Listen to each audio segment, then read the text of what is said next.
Hello, this is a video tutorial on Hands-on 5. So in this exercise, you will learn how to run a complete model using FINPLAN, understand the outputs of FINPLAN, and also restore a case study file. So now that you have entered all data required for the financial analysis of the coal power plant, which was what we did in Hands-on 2, Hands-on 3, and Hands-on 4, we can now run the model. So as we are continuing the case study that we were working on previously, we will click on Hands-on Case Study. You can see that case data has been filled, plant data has been filled, and data in the Financial Manager tab has also been filled. And this was all done in Hands-on 2, 3, and 4. In this Hands-on 5, we will now run the model. So we will click on Calculate here. And FINPLAN will calculate your model automatically.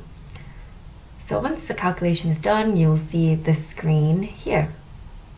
And you'll notice that FINPLAN provides two sets of results. One is the intermediate results, which you can find over here. And if you click on it, this is what it looks like.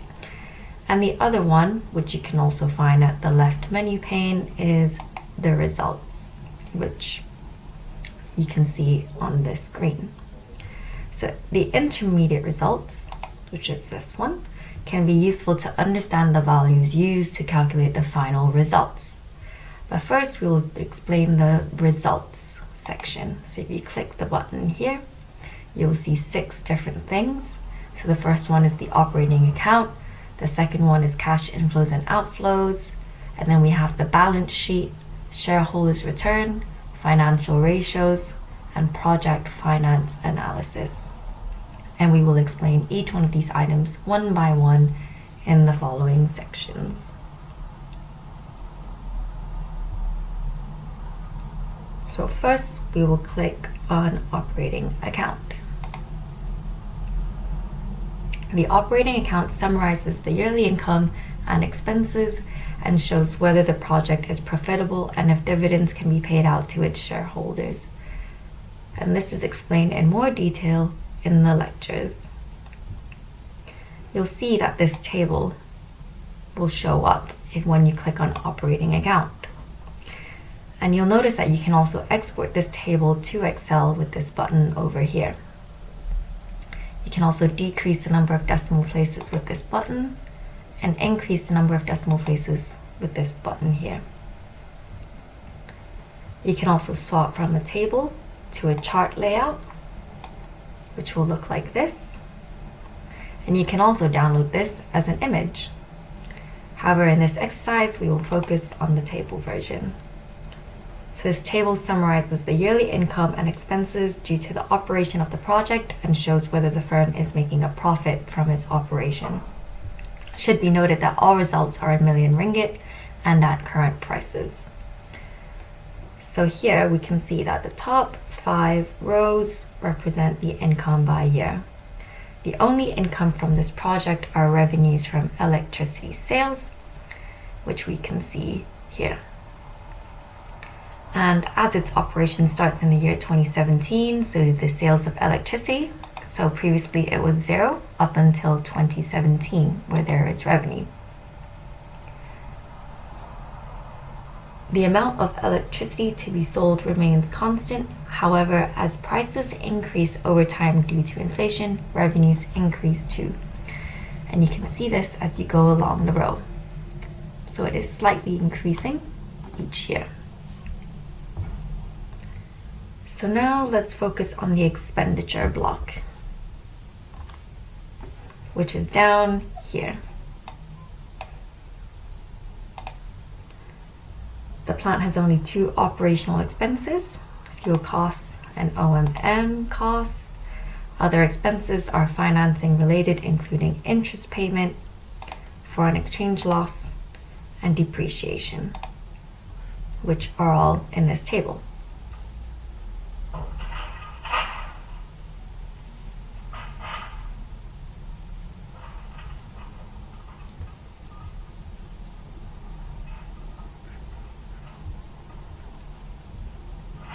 we notice, so looking at this table here, we can see that depreciation expenses are 137.4 million ringgit every year, starting from the year 2017, which is correct. And when the plant starts to operate, it goes on for 20 years.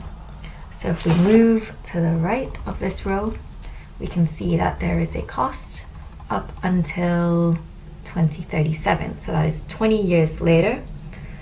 And this makes sense because when we were putting in data in the previous hands-on, we defined a depreciation period as 20 years. So now we will look at the next bit. We will look at profit and loss now. So subtracting total expenses from the total revenue in a particular year results in a net income, and it is reported here as profit/loss. So profit when it is positive, like this number here. Loss when it is a negative, like these numbers over here. You'll notice that the plant makes losses until the year 2017, over here. And in 2018, it becomes positive. However, if you notice carefully, it only starts paying taxes from the year 2021. So if we move along, if we go up, we see that in 2021, it starts to pay taxes. So we can see income tax here.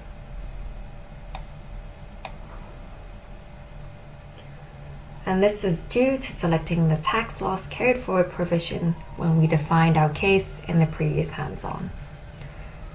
So now we will look at taxes in more detail. We will download the file by clicking on this button, and it'll export to Excel. So we click on this, click on save, and it should come up in our downloads folder. So we double click on this, we click on yes, and click on enable editing. So you'll see that our table is now in Excel format. So now we will just arrange everything so that we can have a nice view of all of the numbers. You now know how to open the operating account in Excel. Here you can do in-depth calculations. However, we won't go through that in this video as there is already detail on that in the hands-on document. So we will move on to cash inflows and outflows in FINPLAN, and that will be in part 2 of this video.